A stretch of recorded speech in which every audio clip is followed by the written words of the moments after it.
The closed shop is a closed user group within the Saloodo freight platform. It is therefore a group of users with access to resources that are only accessible to this group. There are different variants. On the one hand, carriers with special trucks are assigned to different closed shops on the freight platform. For example, transport orders for carriers with construction vehicles can only be displayed to them.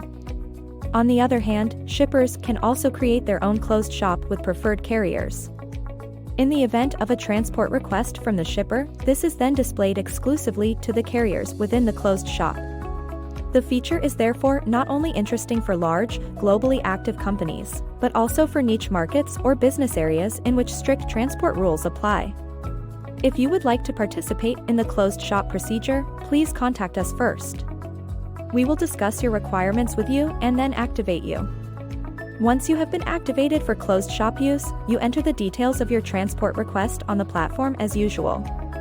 Before you publish your transport request in the freight platform, however, you can then select whether the request should be directed exclusively to the carriers within your individual closed shop.